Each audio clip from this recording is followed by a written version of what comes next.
listen, you are most definitely a triple C. And what's that? A certified crazy crash out. God told my, boy, you got to be that. Damn it. I'm sick and tired of being sick and tired of seeing these receivers, these DBs, these quarterbacks, these players have an off season where they're doing things like this.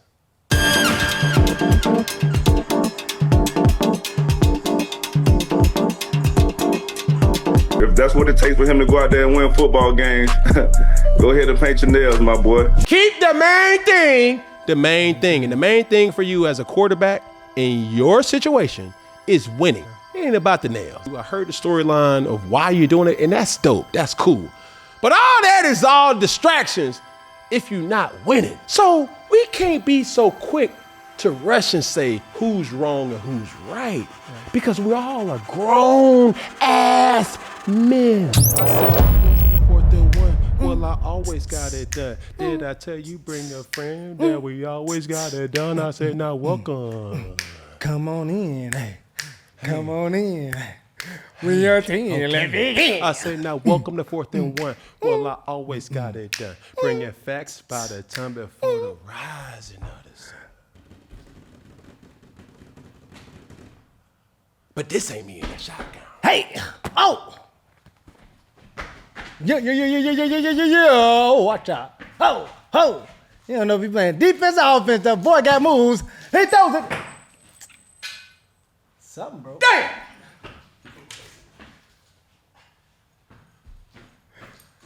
Dropping rings and things. Pinky ring before a wedding ring. I say this me in front of TV. Yeah. I say this me in front of TV. Come on. I see Big Peggy. I say Big Peggy in front of TV. Yeah. But get my big dog. I say that big Jimbo in front of TV. Who else we got? I say BJ in front of TV. Yeah. She suspended, but she did listen to the shells on your TV. I say Big Boogie in front of TV. Okay. I said this we in front of TV. This me in front of TV. This we in front of TV having a whole lot of fun. Let's rock and roll. Here we go. First down. How they do it? Nah. I got to go get a big one.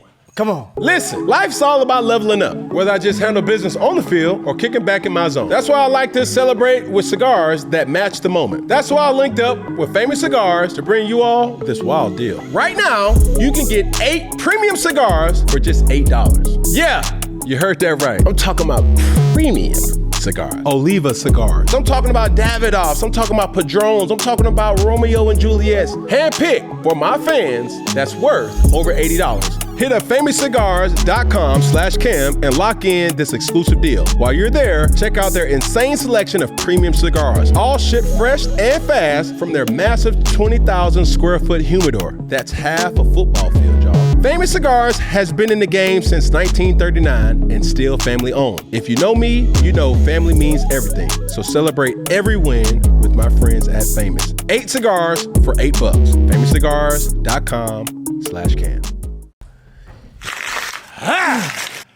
Viral moment of the week. What we got, Peggy? First up, we got should the QBs keep it cool with their coaches? So we got to break it down. So, a person may see this. Mm-hmm. A player may see this. Yep. A parent may see this. Mm-hmm. A coach may see this. Yeah. And the first thing that comes up is the player's wrong.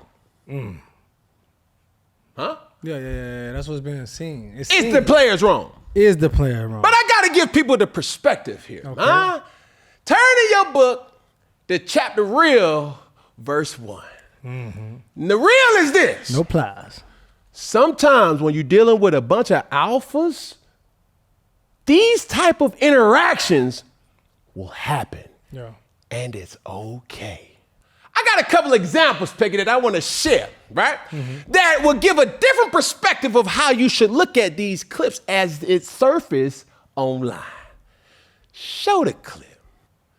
Now, in this clip, right, I don't know if anybody's seen the Netflix special about the gambler and the Dallas Cowboys, but I don't know if you knew or did know, but I became even more of a fan of Troy Aikman. Yeah. Always knew about him, always respected him, but when I seen old Aikman go to town and take his team and really lead and be a leader of men, I became even more of a fan of Troy Aikman. Yeah.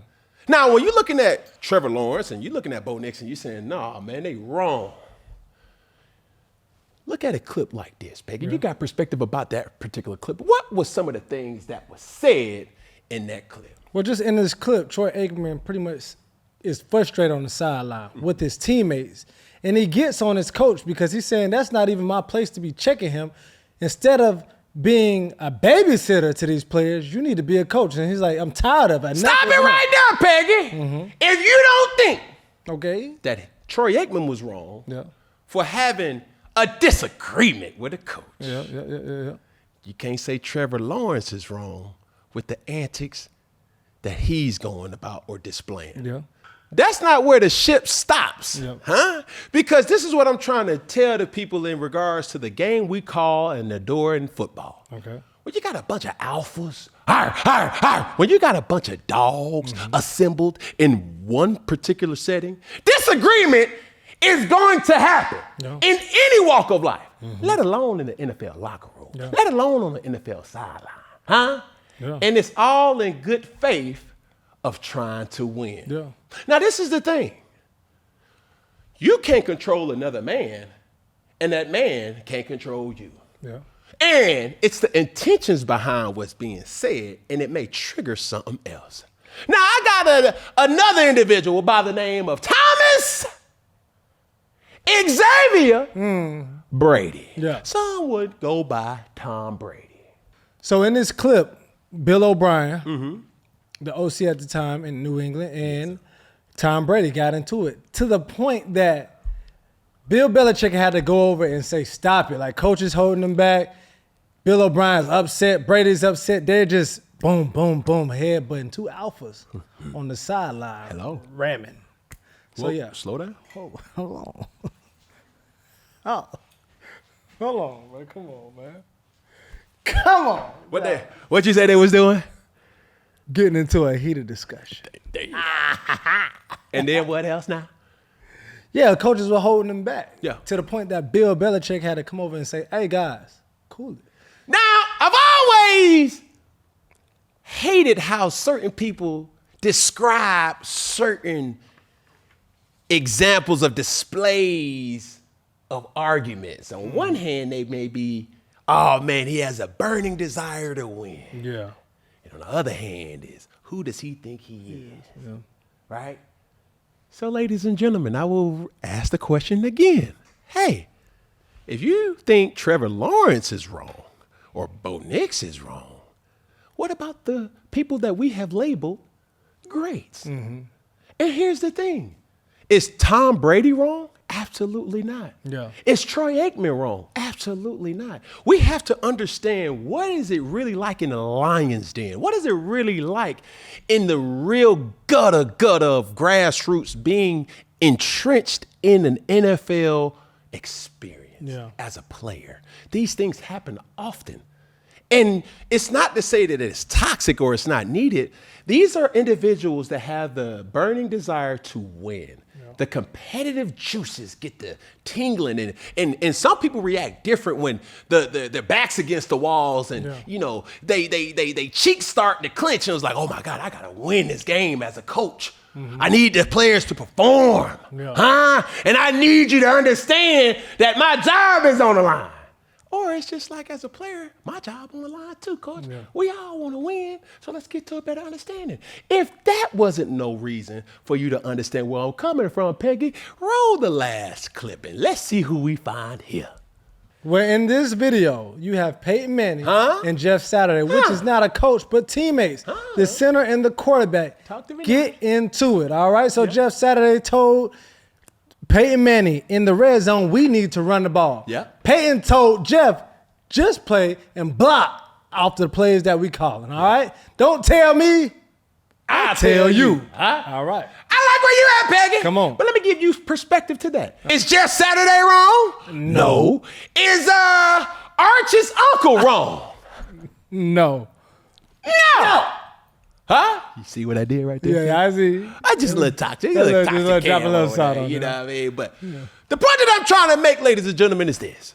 When you're playing a game that requires you to have certain edge and a certain notion about walking and talking and being, you have this sense of bravado. Tempers will flare. Huh? You're walking into a situation where a lot of men are in the setting and something's got to give. That's not to say arguments are not going to happen. Disagreements are not going to happen, right? It happens every single day. When I'm seeing Trevor Lawrence kind of shoe his coach, or when I'm seeing Bo Nix kind of have this, verbal, not altercation, but just talking as men with Coach Sean Payton, that's all in the game. Yeah. EA Sports. It's in the game. I'm trying to tell you, Peggy. Yeah. So we can't be so quick to rush and say who's wrong and who's right, because we all are grown-ass men. But let me ask you this.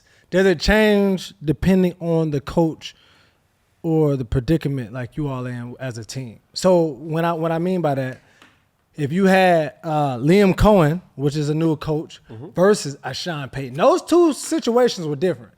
Obviously, Bo Nix, walked past Sean Payton talking. He's like, hold on, I ain't done with you yet.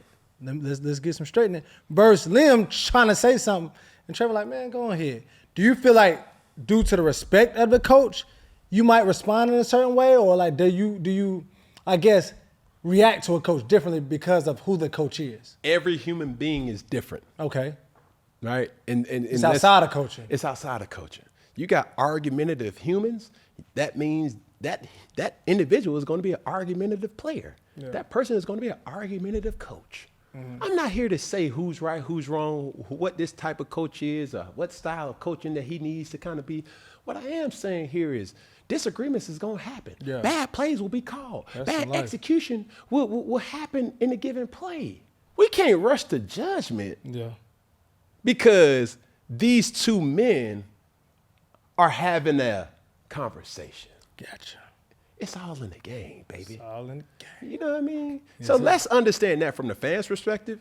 Let's understand that from the media perspective. Because if you have never been in an NFL locker room and you see the tenseness, and that what brings a different situation too. If your team is losing and that coach knows that, hey, bro, that affects the whole building. It affects everything. It affects everything. Coaches on the hot seat start walking around there. Who that is?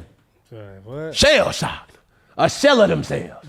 Players that is on a contract year and they ain't got the statistics that they need or want for their incentive. Hey, man, coach, man, what are we doing, bro? Stay with me now. You feel what I'm saying? So that's the point, Peggy. And while I'm making my point, Peggy, could you remind the people, tell the people, and instruct the people to like, share, comment, and do what?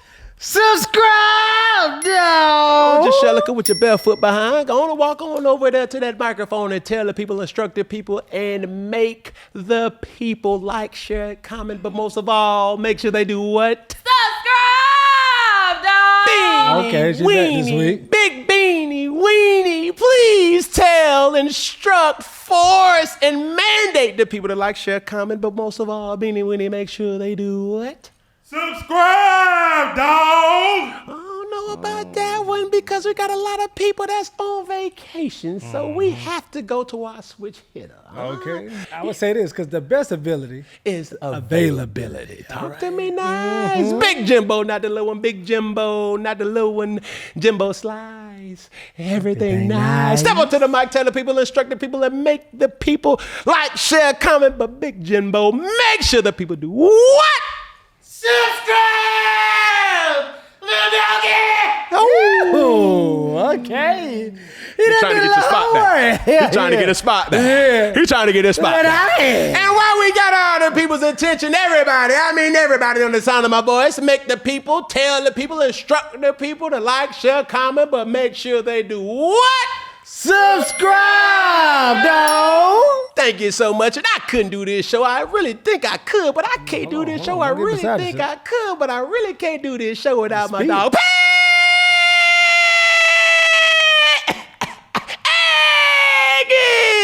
I wish a killer would. What's good, bug?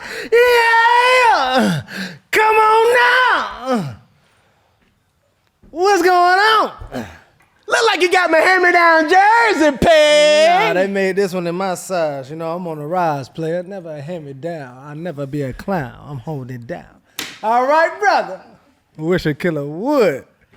I'm here with you.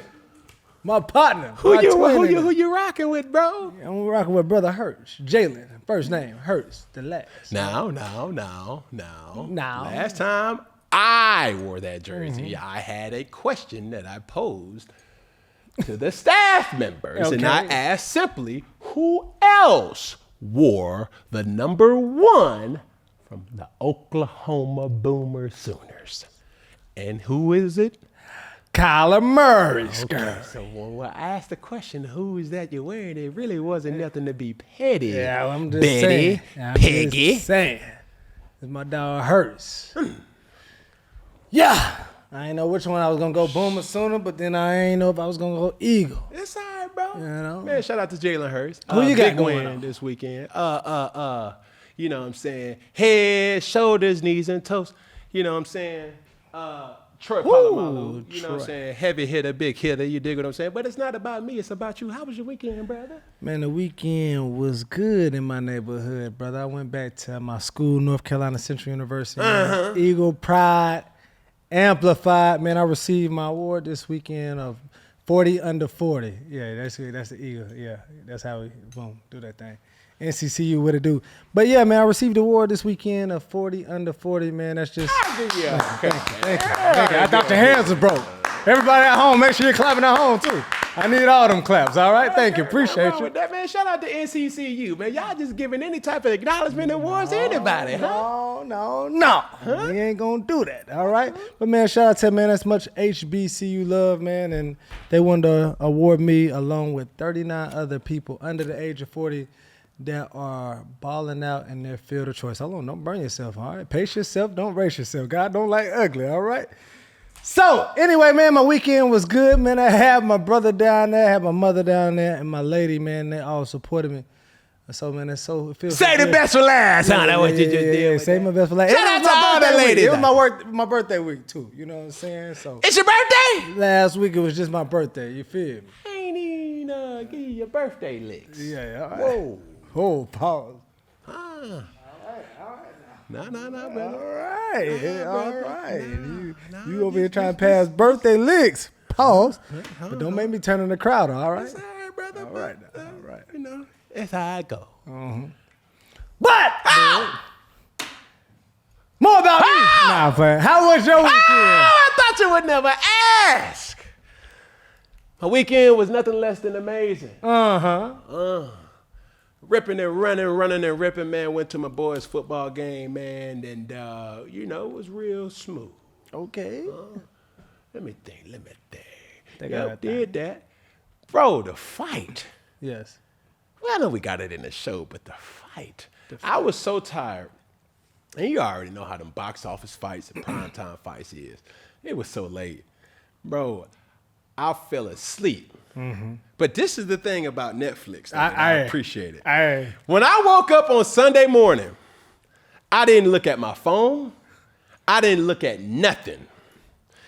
I went straight to Netflix and I rewatched the whole fight. Yeah. Man, my girl say, so you gonna rewatch it as if you watched it live?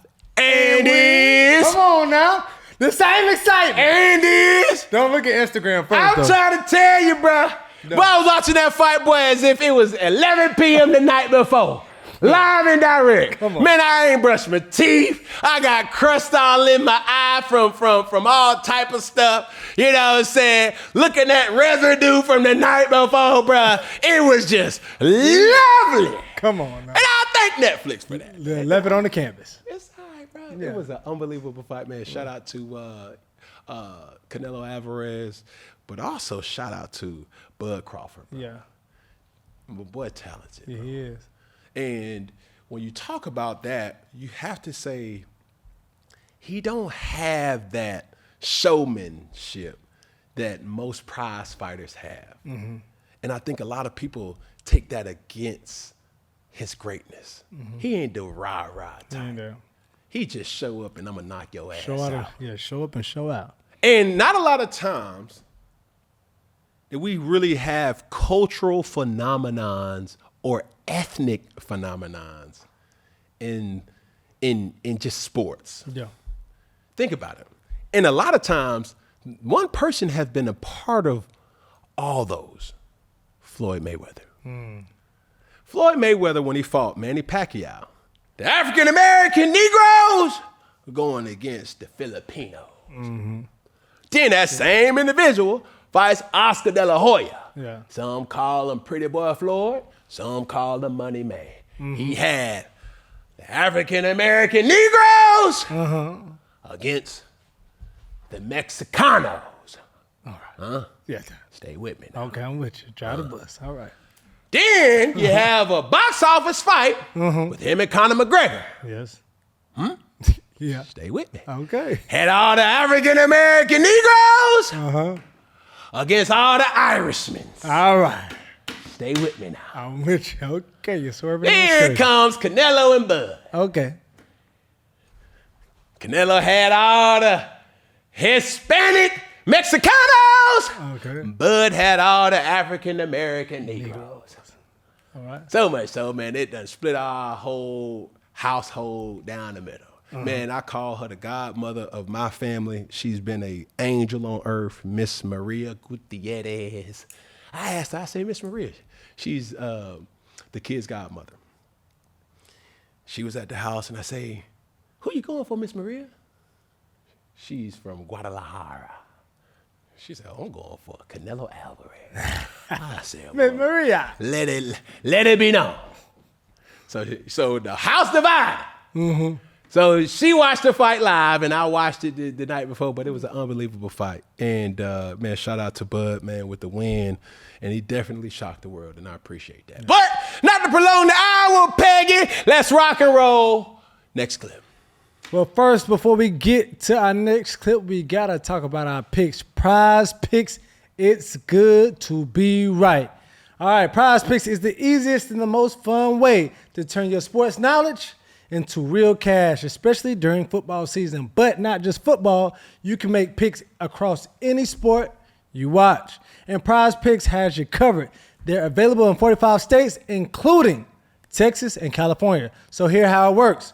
You just download Prizepicks app, number one. You pick two or more players and choose whether they'll go more or less in their projected stats. Then finally, you submit your lineup, and it takes less than 60 seconds to play. All right, this app is super easy to use, and I've been locked in lately. And the best part, Prizepicks is giving $50 in your lineups when you play for your first $5. All right, so just use the code 4th and 1, and you're gonna get it done. All right, so Cam, we gotta talk about your picks of the week. All right, you went 1-1 last week. I went 1-1 last week. Stick with me, people. Just be patient. Because as Prizepicks say, it's good to be right. I'm going to be right this week, Peggy. All right, well. I'm going to tell you why I'm going to be right. All right, I'm sure you are. I'm trying to tell you why I'm going to be right. Come on. Good money is on Boog in his picks. Rock and roll. First up, we have Jamar Chase is projected to have 81.5 receiving yards against the Minnesota Vikings. Cam, are you going more or less than 81.5 yards with Jamar Chase? I'm going to go with less right here. Ooh, okay. The reason why I'm going to go less is this. Talk to me. That quarterback position. The onus is going to be, how do we get Jamar Chase the football? All right. Do you not think the opposing team ain't going to think that too? Anytime you got a new quarterback or a young quarterback, it's either hit or miss. Well, Jamar Chase went over the century last week, but that's not to say he's going to go over the century mark in this week. I think old boy Jake Brown ain't going to struggle a little bit, but at the same time, it's going to cause for frustration with Jamar Chase. He's not going to have the statistics that he had last week, so that's why I'm going to go with less. Because I really got a problem with Jake Brown, and not his talent, his decision making. He be putting the ball in jeopardy. This ain't Wheel of Fortune. This ain't a game show. This ain't whose line is it anyway? This ain't Family Feud. You don't want to play the pick is right. No, brother. Not the He Price gonna is try to force the ball, and that's when disaster gonna strike. Even though they 2-0. Same time, it's like, bro, I don't know, Jake. I don't know, Jake. This ain't Jake from State Farm, but I think he gonna play like it this weekend. It ain't no shade, but I'm just going with less. Go to my next pick, Peg. So next up, Cam, we have Derrick Henry is projected to go 5.5 receiving yards. Are you going more or less with Derrick Henry? Stop right there, Peggy, and I know what you're thinking, huh? See, Prizepicks have a way of giving you some clickbait. They say, man, I know Derrick Henry is capable of having a catch for over 6 yards. Yeah. But don't bite the cheese, mouse. You dig what I'm saying? Talk to me. Check this out. What? When I see a game like Baltimore and Detroit, we bring in old King Henry in the game to do one thing and one thing only, Peggy. What is that? Run the ball. Did you hear me? So what now? Run the ball. But you ain't even gonna get 6 yards? Bro, he ain't even gonna be in the game when they throwing that mug. You feel me? See, that's the thing. All right. See, you gotta be in the game to impact the game. Okay. They know. They know. That when Derrick Henry come in the game, bro, he either gonna be blocking or he gonna be running. Call me crazy. I might call but you I'm that. going with less right here. Oh my goodness. Y'all saying y'all gonna stick with Cam. Is it good to be right? Prizepicks. It's good to be right. Trust me on this one. All right. Trust me. Okay. Trust me, bro. Trust me. Trust me, bro. I'm trying to tell you, dog. Don't bite the cheese because when you're thinking about Derrick Henry, everybody know he ain't about to be in the game doing a lot of angles and option routes or even screens. Okay. I'm going with less right there. Less? Peggy. What's your picks, brother? First off, we got Alvin Kamara. It's projected to have 57.5 receiving yards against Seattle Seahawks. What you got, Peggy?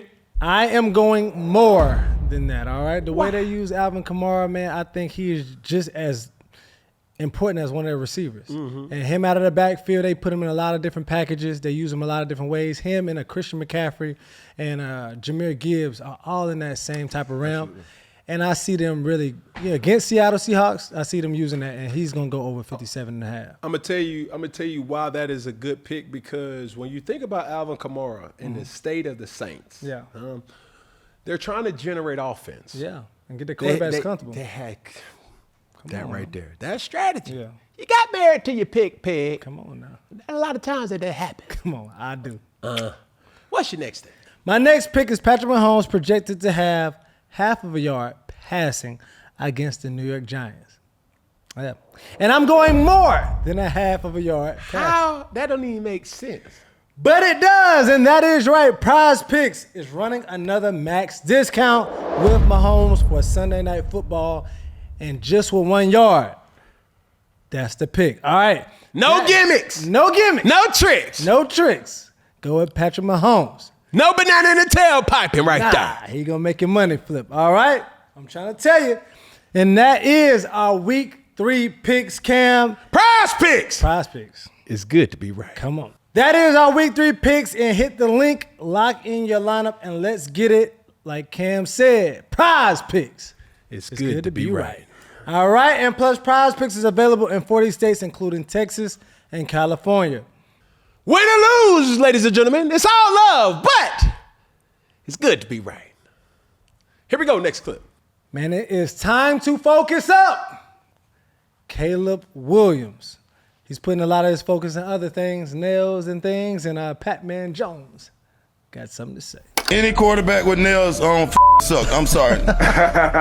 This shit is, to me, is mind-boggling. The guy that's getting paid all of the money, I don't understand the part of having the nails. It might be me. Have you ever seen anything like this, guys? Nah, twin, shit getting weird now, man. You know, each his own, though. You know, I don't judge. You know, this new era, they doing some different things. You get what I'm saying? If that's what it takes for him to go out there and win football games, go ahead and paint your nails, my boy. Well, he's So not that's the winning. thing. That's I the think thing, that's right? the problem. Right. If he was going out there and dominating, who gives a shit what color he's painting his nails, right? I don't want my quarterback with no nails on. On your personal time, cool. 3 balls was overthrown. I don't know, was it the nails? Sounds like what you guys are trying to say, though, is that a quarterback needs to earn the right to do that kind of stuff. If Tom Brady was like that, Peggy. Because, I mean, let's be honest here. Mm-hmm. The reason why I created 4th and 1 is to hold everybody accountable. Yes, sir. Adam Pac-Man Jones. Rashad Jones. Y'all, come holler at me real quick. Y'all niggas ain't wrong, bro. And shout out to Atlanta, because I'm rocking with Atlanta every day of the week. Them niggas right there from Atlanta, bro. They're from Atlanta? They from Atlanta. No, sir. And the point is this. What's up? What's the point? When you see all the narratives and the talking points and the storylines around Caleb Williams. Hey, bro. Hey, wake up. Wake up. And understand what's happening right now. Mm-hmm. You played in a winnable first half versus the Minnesota Vikings, and where was all the execution and focus in the second half? You lost that game. Hey, you just played the division foe in the Detroit Lions. They put up a 52 Ray Lewis on you. But I'm like, hey, dog, let's start controlling the narrative. If somebody asks for a media opportunity to talk about your nails, decline it. Keep the main thing the main thing. And the main thing for you as a quarterback in your situation is winning. Yeah. It ain't about the nails. Don't nobody really care about your nails. Respectfully I heard the storyline of why you're doing it, and that's dope. That's cool. But all that is all distractions if you're not winning. Yeah. Keep the main thing the main thing. And there's so many things that people want to talk about when you're not winning. Yeah. Man, you got a quarterback that's worried about getting the French tip more than getting the ball over the goal line. Mm-hmm. You don't want that to be the case, bro. Yeah. The optics don't look good. It don't look good. So I'm saying, we see it. Do we care about it? We care more about getting outside of this donut in the win column. But when you talk about narrative, I have to tell it on. But when you talk about narrative, I have to tell this part too. April of 2024, Caleb Williams told Tory Taylor, the punter, he said, "You're not going to punt too much here." Since then, Tory Taylor has punted 92 times, and that is the most in the NFL. Now I would say to that, Peggy, talk about narrative. Will every single person who has any plans to make it to the next level, if I'm a rec ball player, going to high school, if I'm a high school player, going to college, if I'm a college player, going to the NFL, all y'all report to the front line, and let me tell y'all something. Be careful what you say, because people keep receipts. Yes, sir. Keep the main thing the main thing, and work in silence, bro. You feel what I'm saying? Yeah. A lot of times people get excited on draft day and they get excited on recruiting signing day and they gonna say all these things that they want to do, and some of them is true and most of them is not. We don't care what you plan on doing. We want you to show us with our eyes. Mm-hmm. Of course. Was that cool to say? Yes. But bruh, has that matriculated in the way that you wanted it to do? No. Bruh, we want to see wins. Not nail painting. Not making bogus statements. Caleb, the time is ticking, bro. Yeah. Understand that. Keep the main thing the main thing. Focus and lock in and be the player that we all know you can be. Yeah. Playing quarterback in this National Football League is not something for the weak-hearted. No. Rock and roll, brother. Next clip. It's time for Xavier Legette to level up. Panthers wide receiver Xavier Legette finished the game with -2 receiving yards on 8 targets, which is only the second game in NFL history with negative yards on at least 8 targets. And your former teammate, Captain Motherland had something to say about him last week.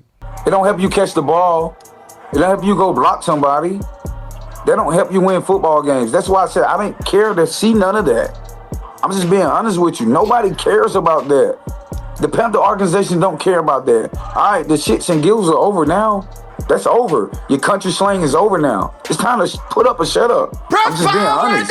Like, nobody cares that you talk a little country. Nobody cares you eat coon. Captain Motherland. Step to the front. Mm-hmm. Step to the front, Cap. Oh, you here. I couldn't see you. You're too short. No cap. That was a joke. But you ain't wrong, bruh. Yeah. Somebody had to say it. Mm-hmm. And this is the thing, Peggy.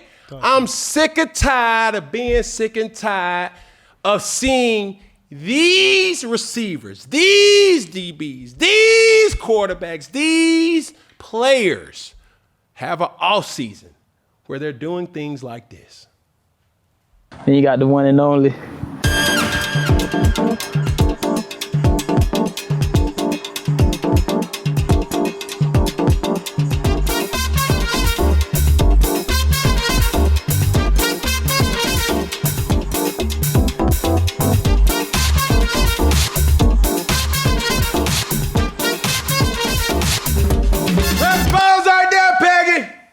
Somebody got to tell him. What's up? And Xavier Legette, before I say what I have to say, I will lead with this. This is coming from a place of love, young man. Young man. Shout out to Route Guy. Mm-hmm. I know there have been a lot of tension and friction with these particular individuals, but shout out to Top Shelf.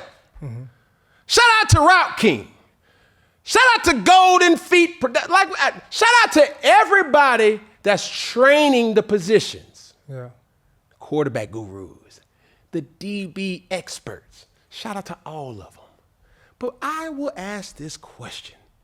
How does it translate?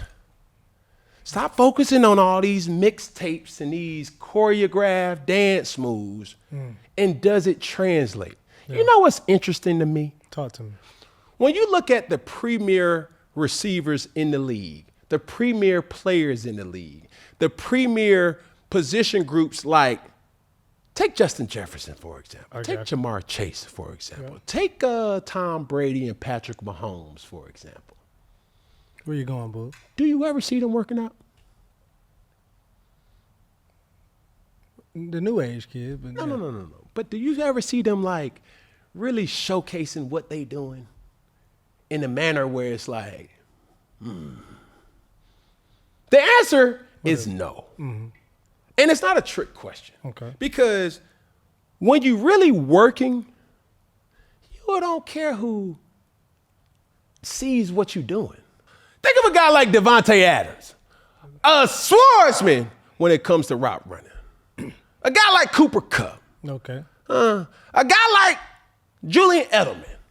Good one. These guys really work the position. It ain't about and trust and believe, bro. And all the people who I named, bro, it's all love. But coming from a person who played this game at a high level, when I see receivers and DBs and quarterbacks just doing trendy things that does not translate, bro. How about let's get back to the fundamentals? Mm-hmm. How about understanding like, what the quarterback is expecting of me? Too many times I see receivers focusing on route running or skill sets that they're not the receiver that really has these routes. Yeah. Huh? I see a lot of these option route runners like, bro, you're never going to run an option route, bro. Yeah. Work what you're going to do. And that's the most frustrating thing coming from a former player. I'm not trying to hate on nobody's craft. I'm not trying to hate on nobody's art. But when you have a receiver who has 8 targets with -2 yards, bro, let's get back to the fundamentals of catching. Let's get back to the fundamentals of saying like, hey, man, how can I shape and really create in this route combination where not only am I effective, but I don't trick and dick the quarterback. Yeah. How can I idle down in the zone and catch the ball rather than worrying about Those things like that, bro, I really look at and really challenge all gurus, all specialists, off field or off season to really focus on. Focus on the fundamentals. Players, focus on the fundamentals, bro. Because that right there, that little mixtape that you just created ain't going to guarantee you 1,000 yards. Yeah. Not the N1 mixtape. You see what I'm saying? And I'm just using Xavier Legette as an example, bro. No hot sauce. He's a first round pick. That's real. The optics. Well, that I'm looking at. Man, bro, when are you going to have that coming out party game where it's like, okay, hey now, we got something. And it make it worse because they just drafted another first round wide receiver. Hello. I'm trying to tell you, bro. I will say the same thing that I told Caleb Williams. Xavier. Never mind with the country slang, bro. Never mind with the Glorilla music video. Never mind with the NFL sending you different places to the Kentucky Derby and all that's cool, bro. Lock in. Keep the main thing the main thing. Your time is ticking. Yeah. And you're going to look up and realize, man, I already done spent 5 years in this league and I ain't got nothing to show for it. And the way you look will keep you in the jersey, but not for long. He looked the part. Yeah, you do. Everything. I mean, kadoosh, kadoosh, kadoosh, kadoosh, kadoosh. But bro, Better kadoosh. I'm trying to tell you. I'm trying to tell you. I'm trying to tell you. I'm trying to tell you. Kadoosh. I'm trying to tell you, You Peggy. feel me?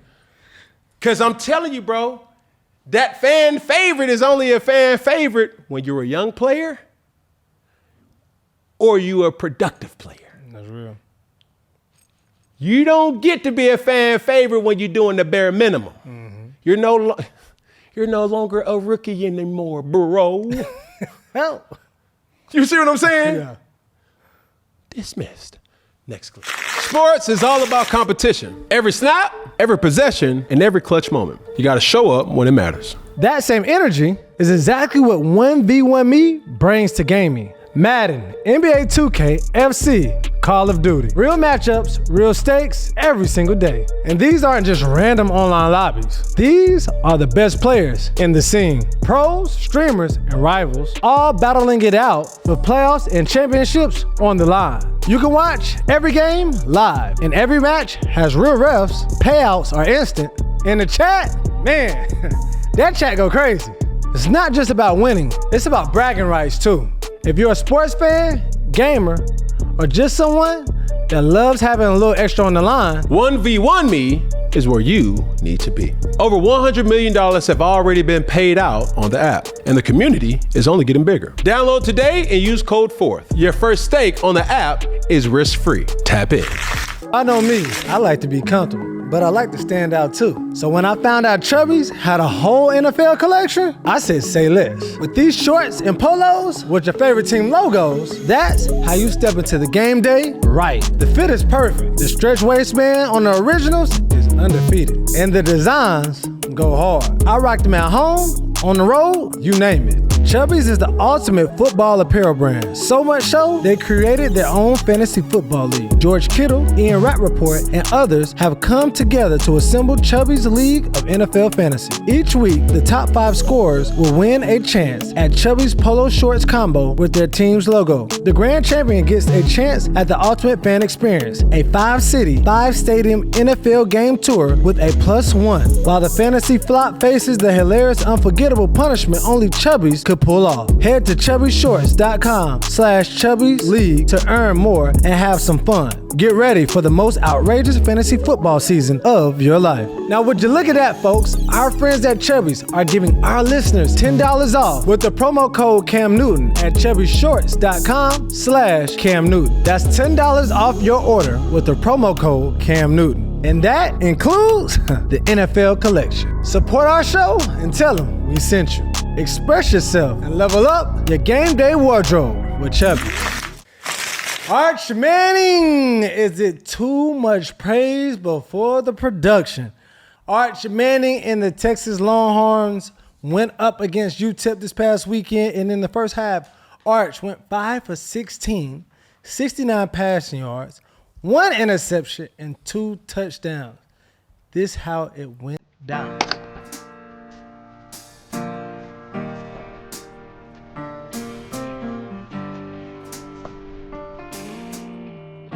I'm gonna stop it right here. I'm gonna talk about old Archibald in a minute. But I created 4th and 1 to hold people accountable. Talk to me. And it's not all on Arch. I blame the people who put him on this pedestal. He's the greatest. He's the best. He's the blank front runner. Man, bro, y'all did this. Everybody is not battle tested. And we have to stop being so quick to crown and go off of what's been proven.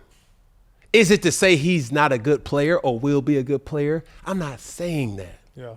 But it only comes by a surprise because of 2 things. What is it? Last name Yeah. and expectations. And those things right there can really tarnish a person's production rate. And it's unfortunate. I said it time and time again. Obviously, the reports were that he was getting booed. But this is the thing. Are you battle tested? Don't tell me what you're capable of, because potential has never won a game. Potential has never won an award. Potential has never did anything outside of being potential. Archibald, it's time, bro. It's time. And luckily, you guys won the game, and luckily that wasn't versus a quality opponent outside of the University of Texas in El Paso. Yeah. You're supposed to dominate. And gaining opportunities where you can build your confidence up is something that you need. Work on your craft and be the best individual that you can be. Don't lead or lean into what people are saying. Because my daddy used to tell me, don't drink that Kool-Aid. Yeah. Drinking them sweets, it's going to give you high blood pressure, diabetes, and cavities. But I got to ask you something, though, boo. How long would you give Arch before you can really figure out if he's the real deal or he a replica? He got a couple games. But I'm telling you, the media did this. Yeah. And the media is doing this. Paul Feinbaum, and I'm a fan of Paulie, is doing this. All the media pundits that have put him on this pedestal have done this to this kid without properly vetting this individual. What other place, other than sports, where without the proper resume, you get crowned of being the best? Try doing that and applying for a supervisor job. That's your dad own the company. You see what I'm saying? Yeah. You're not about to be a CEO or a manager by just saying you got potential. So we have to stop doing this in sports. And it happens more times than not. Make your point, Peggy. Also, do you see the media protecting him because his last name, or are they crucifying him now? No, they're definitely crucifying him. And that's where I really challenge Arch to really lock in. Because, bro, if you live for the oohs and the ahs, you're going to die by the boos and the nahs. I keep saying that. Bro, cut your phone off. Well, who is it? LeBron James that goes 0 Doc 30? Where he cuts his phone off during the playoffs and things like that. Bro, implement that. Bro, don't listen to nobody. Yeah. I'm talking about you come back in this following week and you light it up. Don't listen to nobody, bro. You're on your own trajectory of what you prove to yourself that you're right. Don't prove to everybody else that they're wrong. Yeah. That type of energy will drive you crazy. Yeah. What did the clip say? All right, Dan Orlovsky, he tweeted, he said, people don't understand how to develop QBs anymore. Number 1, tempo became king. Just run a lot of plays, not good ones. Number 2, RPOs became king. Number 3, look to sideline for coaches to call good plays so QB doesn't learn how to be a problem solver. And number 4, promote athlete over accuracy. QBs aren't raised to be a quote-unquote be a problem solver mode anymore. So this is what Dan Orlovsky said. Yep. Oh, he tweeted. Daniel Orlovsky, step up. You're absolutely right. Why? Because people are not developing players anymore. No. They're not developing players because they're looking for the next promotion. Hey, I coached Arch. Yeah. Hey, I coached Cam. Hey, I coached Tom. Hey, I coached Peyton. Hey, I coached this player when he did this, that, and the third. And the coaches are opportunists as well. Yeah. But hear this, though. Even though that can be right, this can be right too. Just because we're focusing on tempo, that should never overshadow you making the right decision. Even though I'm looking to the sideline to get the play, I still have to execute the play. Every play is designed to score, but it's the quarterback's job to make the right decision. It may not be there. It may be there. And if it is there, you got to hit it.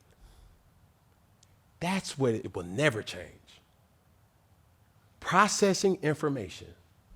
Hey, what does the defense give me? Hey, where's my safety? Hey, where's my protection going? Hey, am I hot right here? Hey, where's my sight adjustment? Processing information in real time. Once you do that, then it comes down to how do you react? Reacting being how do you deliver the pass? How do you deliver the ball? Hey, coach called a shot. Hey, it's not there. Let me get down to my check down.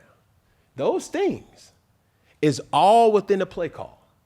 And when you're looking at Archibald play, he's missing. This has nothing to do with Steve Sarkisian. The plays are there. It now comes down to the skill of the quarterback to do your job. Do not make matters worse. When you see those clips of him scrambling around and he's trying to make a play, and I always say it, Peggy, trying to make a play can mess up the play. Throw the ball out of bounds, bro. Do not make matters worse.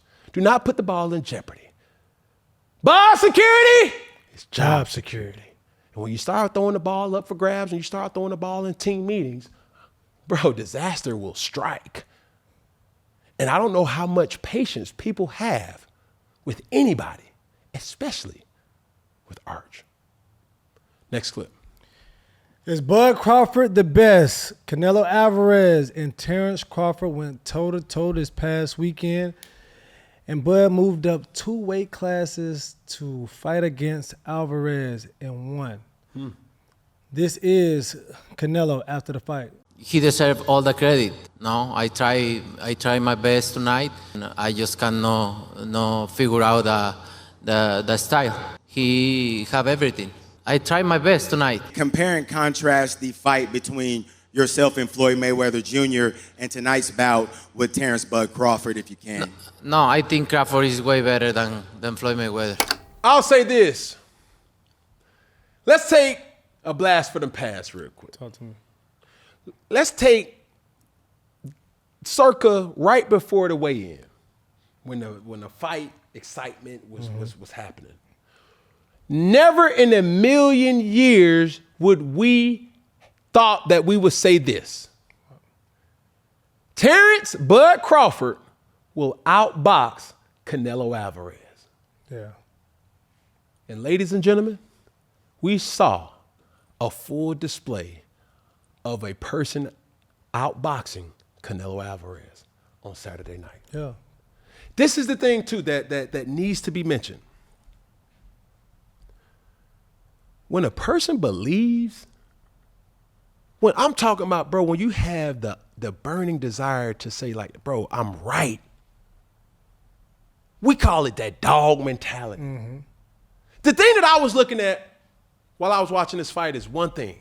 How will he handle the moment? And never did you see anxiety.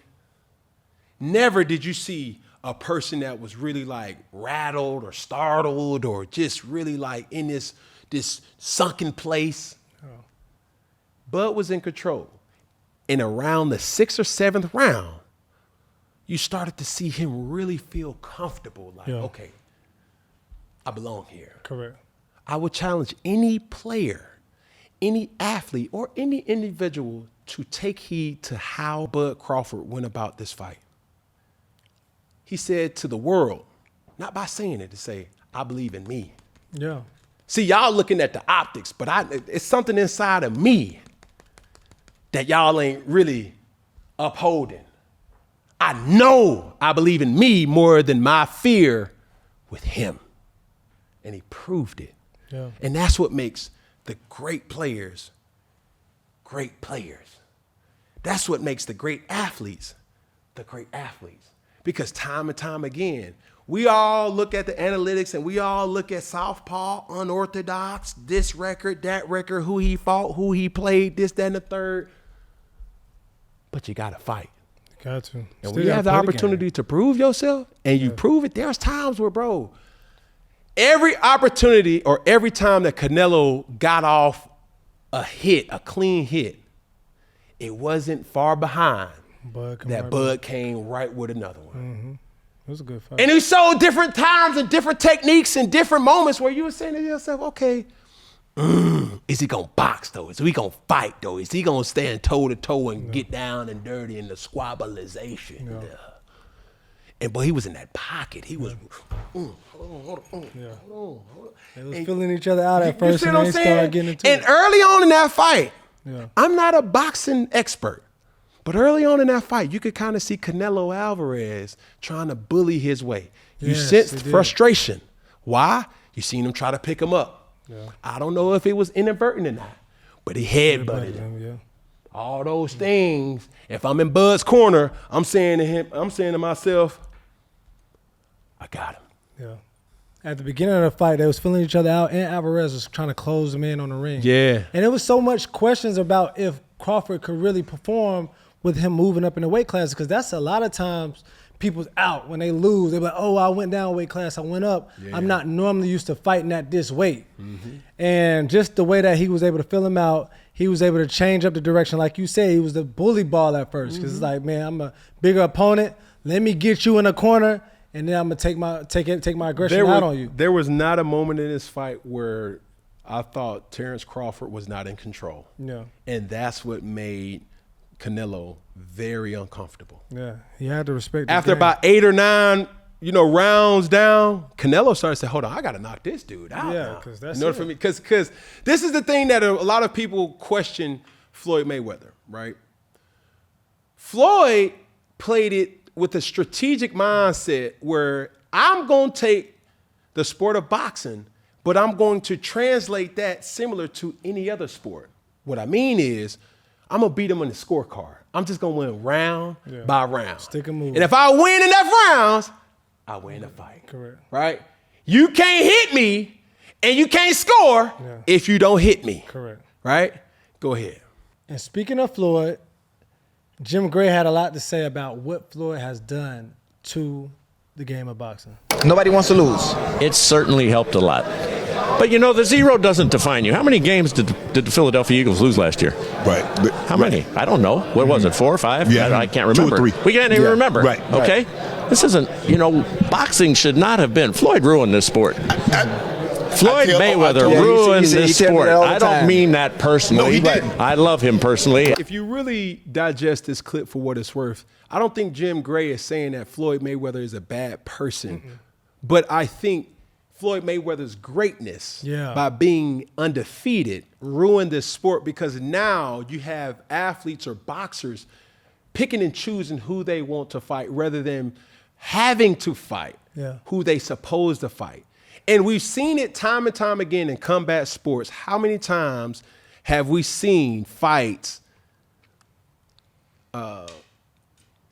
it's past when it was supposed to happen? Yeah, they wasn't at their prime. You see what I'm saying? Yeah. Because I'm looking at boxing and I'm saying it was 2 years removed than we were supposed to get the Floyd Mayweather and Manny Pacquiao fight. We all wanted to see the Anthony Joshua, Deontay Wilder fight. We never saw it.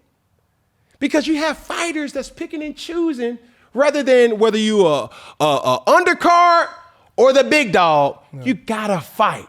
Yeah. And that's what has changed in combat sports. And if you really want to be specific, that's really what's changed in sports as a whole. You're talking to an individual who is very entrenched and aware of what's going on in youth sports right now. Yeah. A lot of teams are living in oblivion, thinking that they're better than what they really are because they don't want to play the tough teams. Oh, man, it's too early. We're going to play them when we play them. No! Stop running from that work, man, and get to it. Yeah. So Floyd Mayweather didn't do it intentionally. Everybody's trying to be a Floyd Mayweather. Correct. But the difference between, or what we're not highlighting about Floyd fought everybody, but nobody could hit him. And let's leave with that. But one thing, just to Jim's great point, again, is like that 0 on the loss column is misleading because it also makes this, like you said, the plateau of, oh, nobody could beat him. Of course, when we start talking about this Mount Rushmore of boxers, when you say this Floyd Mayweather and you got your Ali's and your Frazier's, like you have these people that took losses. Ali took a loss. Arguably one of the best boxers of all time. Tyson took losses. So even with that, it's like now I feel like fans and spectators and the media are writing off people because they have a number in the loss column. And I think that's not correct. You know what I'm saying? Because it's boxing. And then he even spoke about during that time, it's like the best good went on good. The best went on best. And you don't really know who's going to win. And I think, like you saying to the point now, people aren't fighting people in their prime just because of the records. It's like, well, this person undefeated and that person undefeated. That don't mean this person is better than a person with 2 losses. Because in anything about sports, it all comes down to matchups. Bruh. One person that have dominated this person, a lot of people say, man, he lost to him. I know I'll beat him. No. Still got to put them gloves Oh, she on. lost to her. That means I've been like, no. Yeah. Manny Pacquiao took a loss. Yeah. Conor McGregor took losses. Facts. You know what I'm saying? So we have to reevaluate how we're really crowning these athletes, not just by their record, but by the risk they took to show their greatness. That's right. Here we go, next clip. Man, a flashback to the good old days, man. We're going to take it back to Little League football. What's up with y'all? Some the fucking mess. I ain't gonna hold y'all, Slim. Look here. When I was playing ball, if you had a spat, you was that nigga. You was a baller. Too many of you bum ass niggas got your cleats spatted. You don't even get in the game.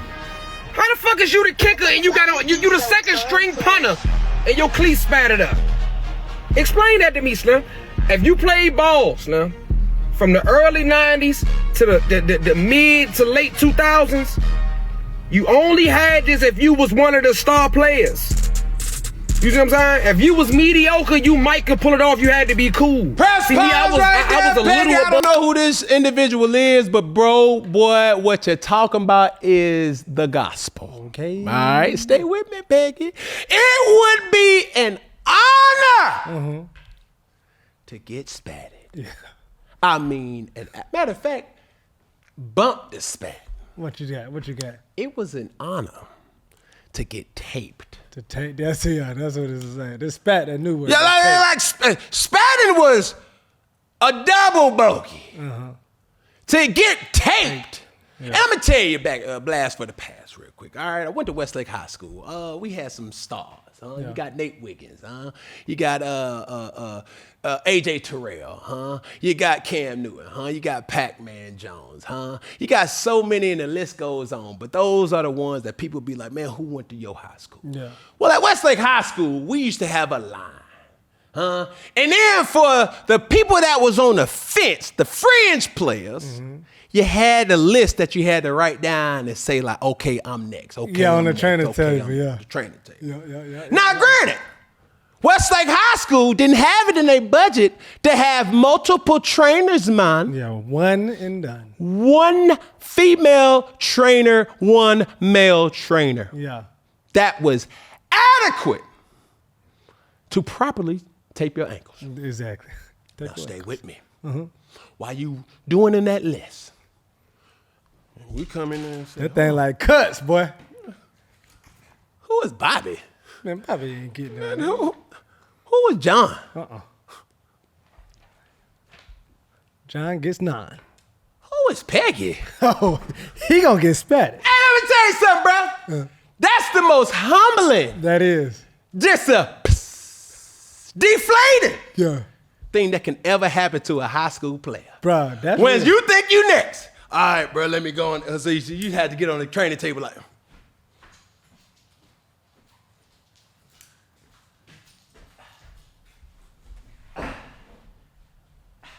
like that, Peggy. Yeah. You hear this? Hold up. What you doing? Yeah. It's the curiosity. What you Hey, think? Hold on, what you doing? Man, my name was man. It take a senior. Yeah. It take a star player to be like, hey, bro. Captain. Come on, bro. Watch Hey, out, stop playing. Come on, get out. Get out of here. What you gonna do? Because that's when that argument stuff. Man, you don't even play. No. And you don't want that to happen. You don't want that. You don't Because want then that. you start calling. You think you're going for the juggler. Too many people is taking pride in something that they shouldn't even have access to. That's real. And it's another thing that the young man said. You can't be wasting the tape. Don't be wasting the tape. Don't waste no, man, we're not wasting no tape on you. Bobby. Yeah. We're not wasting no tape on Peggy. Man, please. Huh? See, this how you know who the bougie players were too, Peggy. I'm going to add this one. What's up? If you had black tape. Black tape. Black tape identified you as the premium baller on the team. Mm-hmm. See, that white tape, they just did a white That's the tape. regular. Yeah, that, boom. And then don't come out there with your team color spat. That's when you know you're fresh. Get your little, you spat your tape with a towel and tip it off with a visor.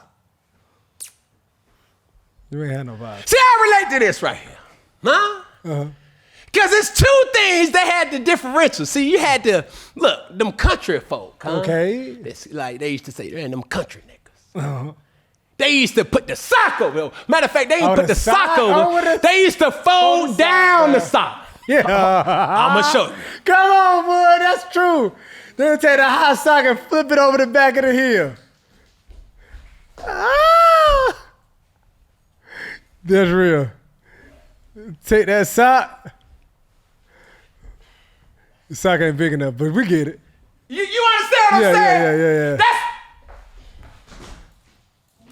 That's what you could. That's for the folks who could not get taped. Get taped. Huh? That was an alternative. That's a discount tape.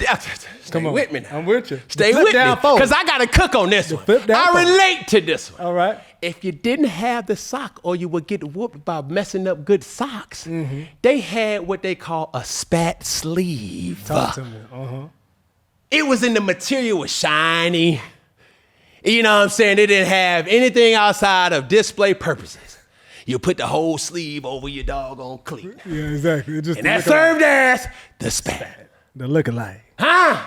Yeah. See, back in the day, they would do two designs that really also identify you being the truth. Okay. So what? The what? The truth. Huh? See, not only did you have the black spat, that meant you was the truth. You had the team color, that meant you was the truth. Not going out the design of the spat. You had your, oh my God, I'm drawing them out. You had the shoestring sticking out. Get a little string out. That mean you were the truth. Okay. Huh?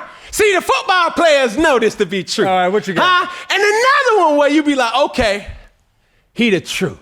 When you have your spat, all right, then you have a design where you was mimicking the Jordans, or you have like the black spat and then you had a white spat with like the little. The two-tone spat. You had the brother, you had two-tone spat, brother. Stay with me, I'm with bro. you. I ain't know where you go, but I Talk talk to, that bro, two-tone. see, anybody who is an observer of the game of football, we call it swag now, we call it all type of thing. But you had to earn that right. Too many of these young players, they don't know, I had to earn the ability, the opportunity, the chance to get spatted. Yeah. Ah! Yeah. You ever had them shoestrings sticking out? Oh, he the truth. Yeah. Oh, yeah, that two-tone. He the truth. Oh, he got a team color. He the truth. Nowadays, see, we had players that got spatted officially, and then we had players that got spatted unofficially. See, them country niggas, they would have a member of the team spat individuals. Like, they just spat. Man, go get spatted by they spatted wagon. Go get spatted by so and so, man. They already knew. Don't even come in the training. Because 9 out of 10, the spatter he ain't even focused. He just spat. He's a spatter. He's a spatter. Spatty. Stay with me, Peg. I'm trying to tell you, bro. Every football player knew. That's like, hey, bro, don't even wait. Man, what that list was. But just them are like tryouts and cuts, bro. That's when you check that list. Like, hold on, who is this, man? Watch out. Watch out. You wasn't a cool kid, man, bro. Because when you was good, and it's like, man, we got to be out there in warm ups in about 20 minutes, bro, man. It's that. But did you do this though? I'm gonna ask you this. You can get spatted, but then in that time, that was like the Madden and the 2K. They had the 2K football during that time. Mm-hmm. Did you ever try to trick out your player to kind of get you some ideas? I'm gonna tell you, for the spat. See these young whippersnappers don't even remember this game. NFL Fever. Mm-hmm. Tell them, bro. Peyton Manning was on the cover. Huh? And that had the bulkiest spat. The bulkiest spat. The bulkiest spat. Huh? See, then NCAA, they started giving you the opportunity because they even realized, like, bro, black spat is like a thing. Then you'll create your player with one white spat and one black spat. Come on, bro. That was it, dog. That's when you start, man, you know what, let me see what it look like. Bro, the black and white spat, flexing not matching. See, we was doing something that we didn't even know we was doing, but it was so essential. We were manifesting. Yeah. Had to manifest. We had to create ourselves. Yeah. Road to glory never felt so personal. Road to glory. They gave us an opportunity to create a player starting in high school. Oh man, you don't know how many times people done stop, and quit just because they didn't have 300 yards in that game. Come on, bro. Come on. But you just had to take your time on making your player, bro. They say take your time. What's the rush? Ooh, bro, I'm trying to tell you. You had a brother too, just like me. So it's like when you over there taking your time on your play, bro. Come on, bro. Come on, bro. Hey, chill, bro. Tighten up, bro. Go on and get some hot wing. Go on and get some pizza, bro. Hold on, I'll be right back, bro. Mama got some skitty in there, man. I'm trying to tell you, bro. Man, I'm on see it. That right there. That's right there. These kids don't realize it's a hierarchy now. They don't know about that. With spat. Yeah. We letting too many people spat. And then this is the last point here. I can tell if you really like that by the quality of how your spat is. Mm-hmm. If you got the butt of your cleat pointing out or showing, nah, that ain't no premium spat. That ain't premium spat. That step down. Then y'all country niggas would start spatting without pre-wrap. You can't do that, bro. Brown pre-wrap. You need the pre-wrap. It's essential. You can't mess up your shoes. Exactly. You can't mess up your cleats. You got all that sticky stuff on there. Come on, bruh. See, I'm a real player. Come on now. From the Himalaya. I can tell you about it all, bro. So when I seen this clip, I said, ooh, I can't wait. Spat him up. Here we go. Second down. Questionable call of the week. Let's see what we got. Don't be a fool. You got to keep your cool. And we talking about James Hudson, the backup left tackle for the New York Giants, all right? He got a chance to play this week after Andrew Thomas was injured, and he gets benched after the first drive. Check this out. Down James Hudson after the replacement left tackle's display, that penalty field display. It was teammates and coaches went over to him, patted him on the shoulder pads. Peggy, I'm gonna ask you this question. What's up, bro? Are you a fan of hip-hop rap? Yeah. I like the hip-hop. Are you a fan of Rose? Rick Ross? Yeah. Are you familiar with when he first came on the scenes? He was with a group. He was with an affiliation. Mm-hmm.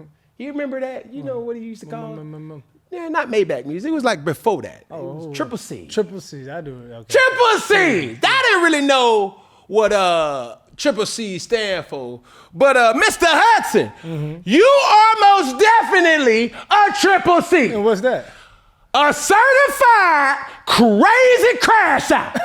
God told boy, you got to be the dumbest.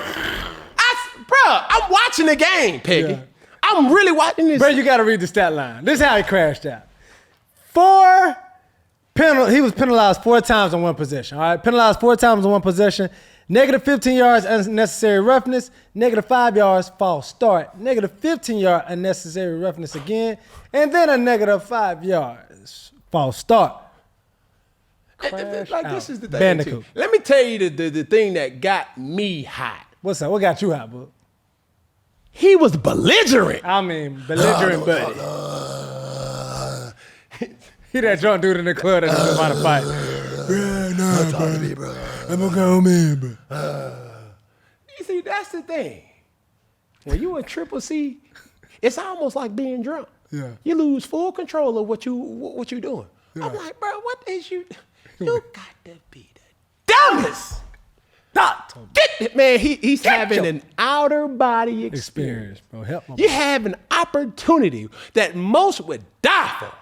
And you get your first shot. First day on the job. And I'm looking at the clips and I'm like, okay, he physical. Okay. But when you start saying, all right, bro, I already done got a flag. Because any football player would tell you this.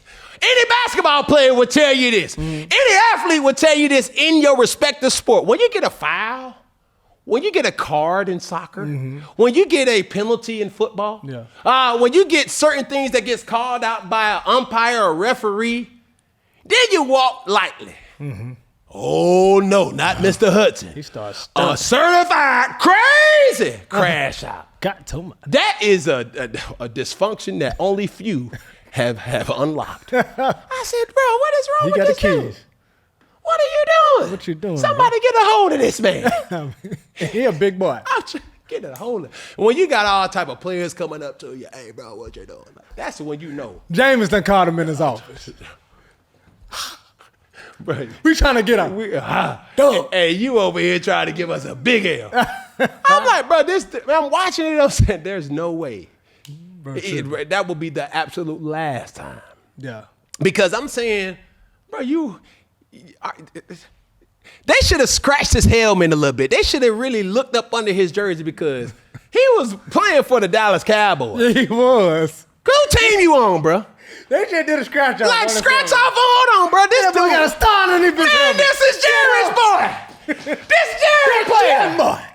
You know what I'm saying? Go check his emails. Go check his text messages. Go text his phone. Because he been gonna be on the Cowboys. Man, I'm trying to tell you, let him go be on the Cowboys. In a couple of weeks, they're going to use some of them picks that they done use and got for Micah to get old Mr. Hudson. Because, boy, that explains everything. Boy. Because, my boy.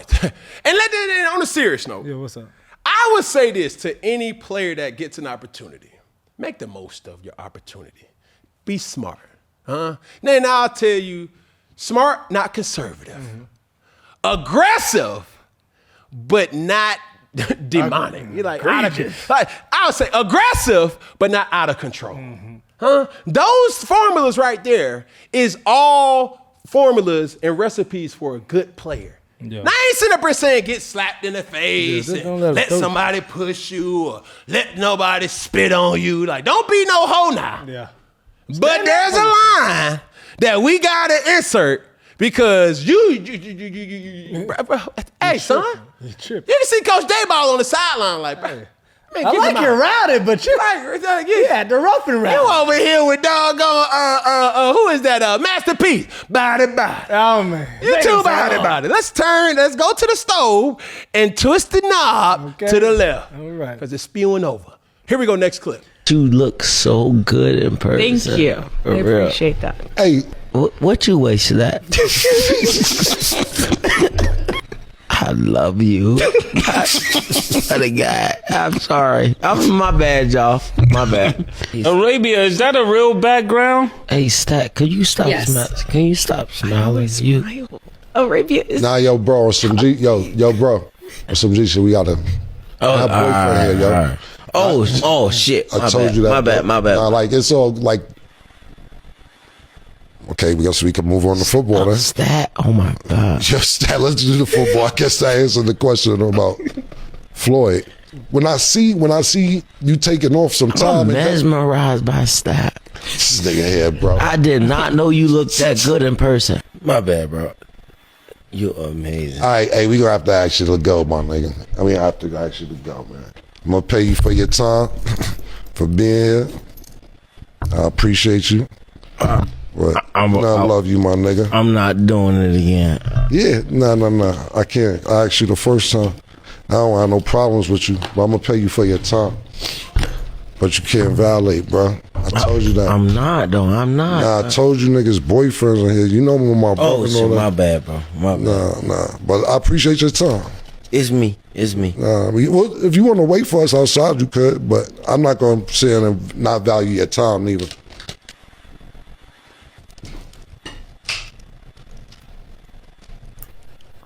You want to wait for me, you could. But I appreciate it, bro.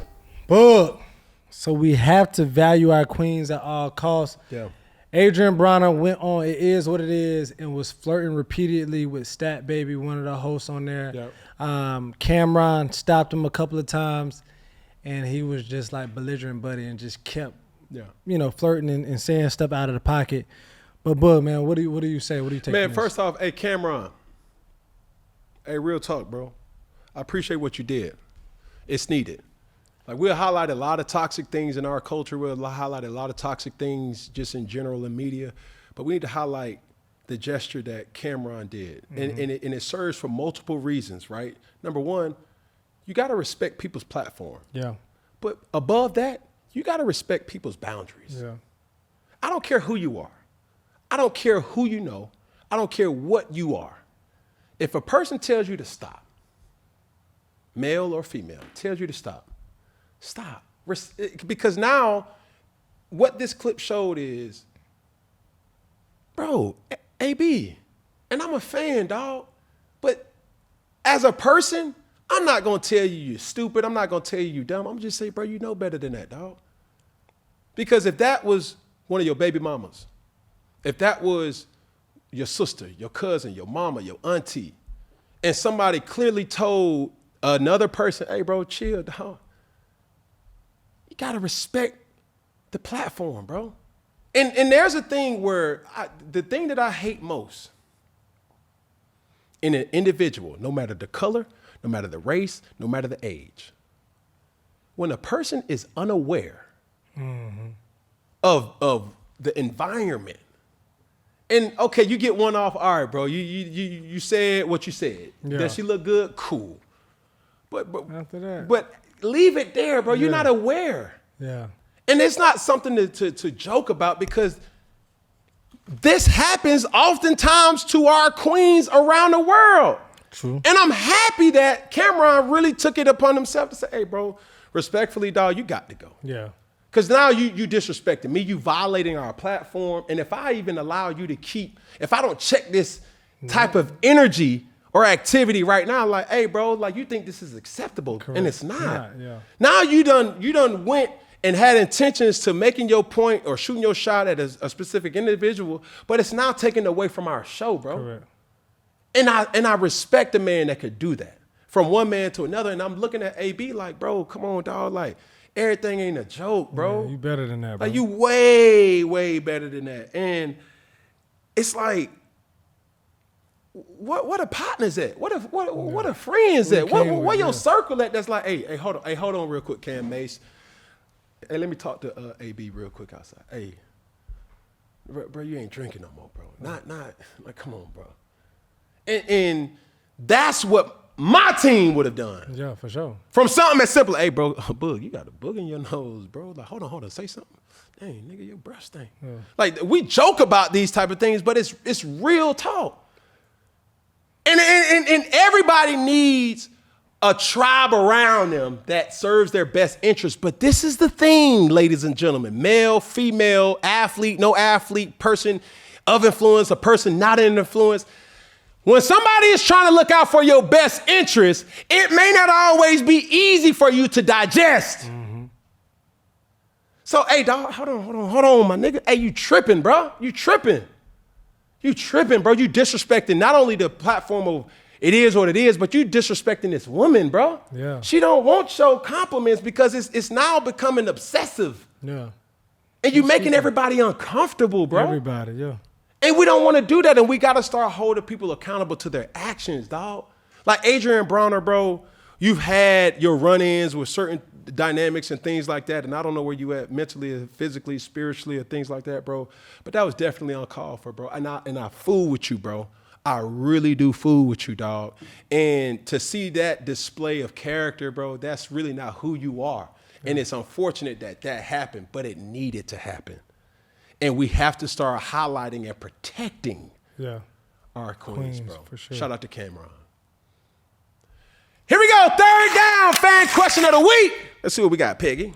All right, Tyler said, can a QB be elite without a good offensive line? Yeah. Why so? Can he get the ball off? Gotta be upright, yeah. If you upright and if you can still throw, you got to let it go.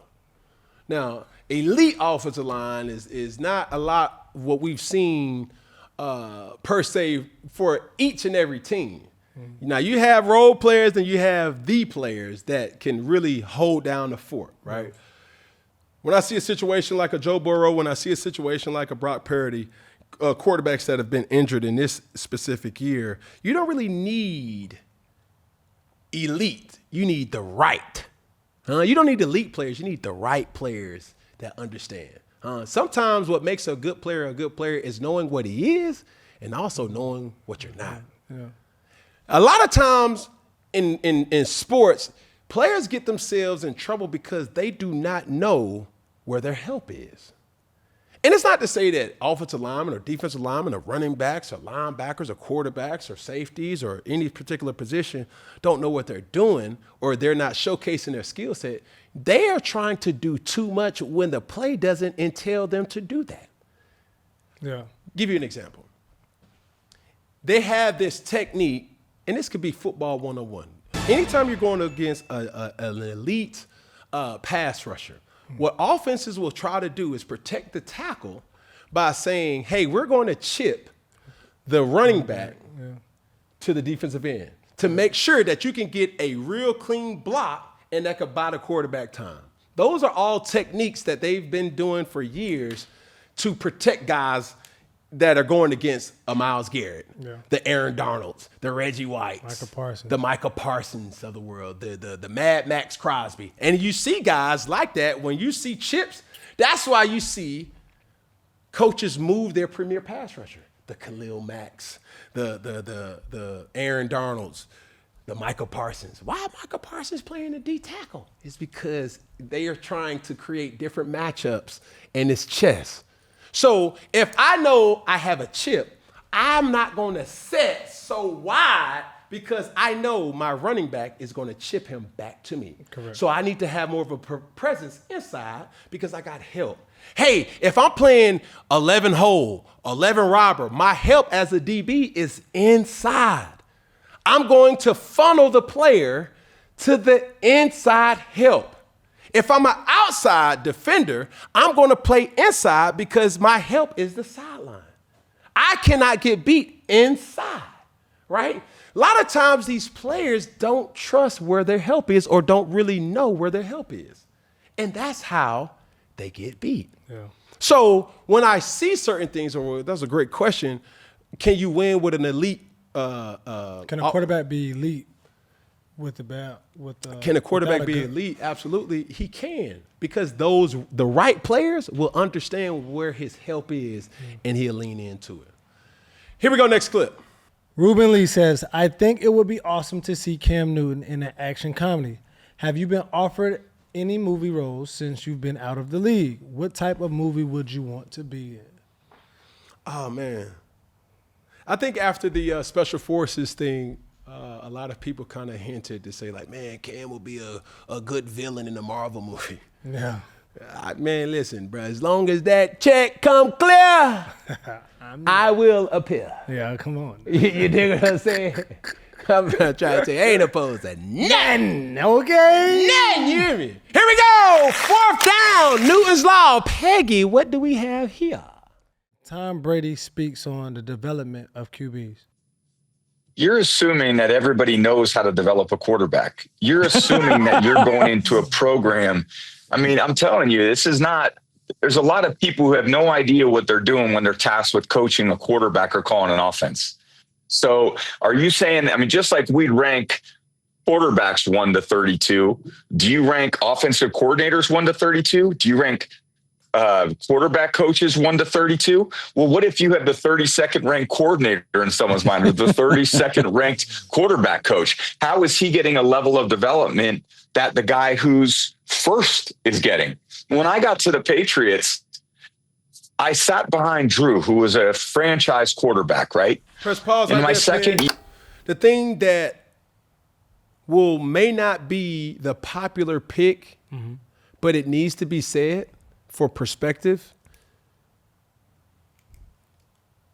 Coaches nowadays are benefiting more off of players' success more so than players benefiting off of the development of good coaching. Why so? Because coaches are merely having these resume fillers. I said it earlier in the show. Man, I coached Tom Brady. Man, I coached Peyton Manning. Man, I coached Cam Newton. Man, I coached Jalen Hurts. Man, I coached Lamar Jackson. Man, I coached Josh Allen. That's why I believe I'm a valid option to be an offensive coordinator. And I've said it time and time again. Just because you're a great position coach does not mean you're a great unit coach, meaning coordinator. And just because you're a great unit coach or a great coordinator does not necessarily mean you're going to be a great head coach. See, I had a conversation with a person that I respect recently, and coach, by the way, said, hey, coaches ain't developing players in the league. They don't need to. Because when we draft you, we're not going to teach you how to catch. We're not going to teach you how to throw. We're not going to teach you how to tackle. We're not going to teach you how to cover. You should already be equipped with these things. We just need to teach you our system, and you, being who you are, now inserted into our system, should thrive. That has nothing to do with development. When you see takes like Dan Orlovsky, and he's saying how offensive now, shifted more to tempo and not teachings, RPOs over reads, and really looking at that dynamic. Certain things can be true and are true, but what I would say this, and this is why I respected the Ron Rivera's, this is why I respected the Bill Belichick's of the world, because a coach is still a synonym to this basis alone. Teacher. Teach the game. And not a lot of coaches have the ability to teach. Prime example. Josh McDaniels, a coach who I'm very fond over, who I think so highly of, and is a person who is such a brilliant offensive mind. Was an offensive coordinator for years during the dynasty of the New England Patriots. He coached Tom Brady. When I was in New England, I had to make it abundantly clear. Everybody knew it, but I had to say it. I'm not Tom Brady. How you coach Tom is different than how you need to coach me. There's things that you have to implement more, and there's other things that you may not have to go over because I get it. When you're thinking about it and you're looking at the whole optics of how and what you need to be as a premier player in any level of football, it comes down to this as a player. How do you process information? In football, just like other sports, basketball, baseball, tennis, it has a lot of similarities in common. And this core recipe, reaction. Who reacts faster? Who reacts in a manner that gives me the upper edge versus my opponent? In the open field, hey, boom, I got the ball in the open field, how do I react? Hey, I come to the line, I see cover 2, boom, I snap the ball, they shift to cover 3, how do I react to that? These things is all reacting, and how do I process this information and perform? too many times that we have players go about it not realizing like, yo, what's my learning language? And they don't know that. Nor do coaches know the player's learning language. Yeah. It may be, man, I got to watch tons of film. I was a visual learner. Yeah. I write things down. Hold on, coach, say that one more time. Z move, the twins right off, 678 flash, F track, sneak. All right. That's how I learned. Bro, I would write so much because I had this method. The more senses I use, the more I'm more capable of learning what I'm trying to learn. Obtaining the knowledge, yeah. You see what I'm saying? You wrote it, you thinking about it, you seeing it. Taste it, smell it. Yeah. You know what I'm saying? Like all these things, touch it, see it, hear it. All those things is what I tried to implement the most and how I tried to learn different offenses of just learning in general. Yeah. Like when I read books, right? I can't properly read a book without a highlighter and a pen. Because when I'm reading, I have to read out loud. I feel sorry for a person that's sitting next to me as I'm trying to read a book. It's easy for me to read to my kids at nighttime. But what they don't realize is I'm reading it out loud. Cat in the Hat. I need a highlighter. Man, that was a verb right there, man, when you're reading the Bible. In the beginning, God created the heaven and the earth. All right, bet. In the beginning, God created the heaven and the earth. Okay, what is the beginning? Let me take a note right there. That's who I am. That's how I learn. I've identified what my learning language is. Yeah. A lot of players and a lot of coaches have not identified that. And if you don't know that, you can't properly develop. Because we have coaches time and time again, they lead with their resume. Hey, y'all done coach Tom Brady. Hey, y'all coach Cam Newton. Hey, y'all coach Lamar Jackson. Hey, y'all coach Justin Jefferson.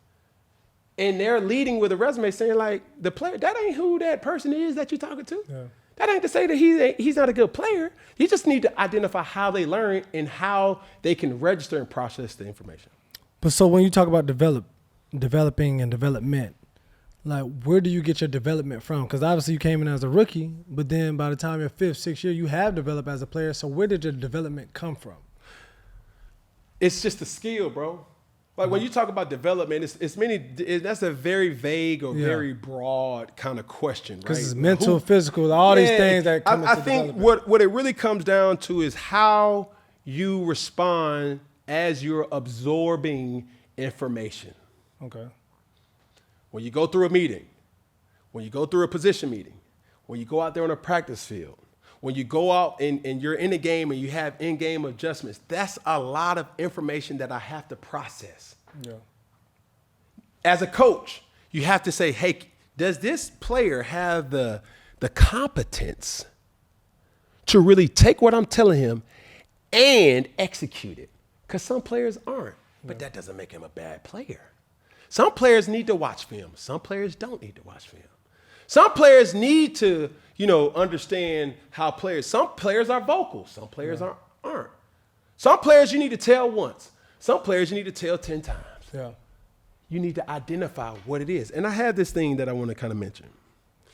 In order for any player or coach to be elite or great, they must, number one, have this in their repertoire. As a player, it comes down to want to be coached, want to know, want to identify what is needed for me to properly execute. And from the coach's standpoint, that question is how to. How can I get my player? How can I teach this in a manner? How can I get through to him or her in a way that they understand? Yeah. Want to as a player, how to as the coach. So when you say the want to as a player and the how to as a coach, just to use him as an example, Baker Mayfield. Yep.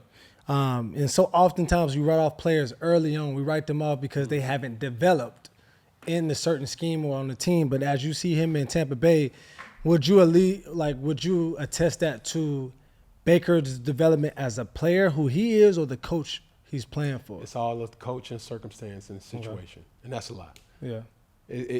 I used to always say this, and I tell this to my kids oftentimes, and I say I hated school. Yeah.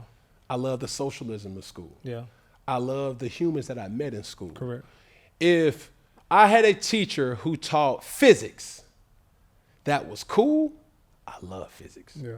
If I had a teacher that taught PE that I did not like, I hated PE. Yeah. I hated recess. See, the thing that players, coaches, students, teachers must understand, it's not what's being said, it's how it's being said to the individual. Yeah. And once you understand that, and it sounds so simple to hear, it's hard to execute that. Because when you have coaches that have come through my life, the one thing that I try to make them understand is understand who I am and understand what I'm not. I'm not trying to be Peyton Manning, bro. I'm not trying to be Drew Brees. I'm not trying to be Matt Ryan. I'm not trying to be Tom Brady. I'm not trying to be Aaron Rodgers. Oh. They are great. Their resume is nothing less than impeccable, but that's not me. Yeah. I'm very aware and alert to who I am. This is what I expect my coach, my teacher, to kind of go about speaking my language for me to learn. And also, even with getting the best version of myself out. I'm not a big moper. I'm not a big complainer. I'm not a big person that just points the finger and do that. I process information by myself, right? We would always see things in Cam and media where it's like, man, every time Cam lose, bro, you're a sore loser. I go rogue. I alienate myself. Because I just need to really think to say like, man, what could I have done better? What did I do? What could I have changed? What am I doing that I'm not doing? And what am I not doing that I should be doing? These are all things that takes time for me to really tap in with myself. And every player is different. You feel what I'm saying? So I would challenge any coach to focus on how to, and every player to focus on want to. That's my point, Peggy, and I'm sticking to it. Yes, sirski. Anything else? I think we good in the hood. Anything else? We good in the hood with Peggy and Bub. Anything else? That's all I got. Anything else? Here we go, one finger. Hey, okay, all right. I said one finger. Hey, all right, okay. And the pinky. Can't forget the thumb. All together, one love. You dig? And that's our wrap.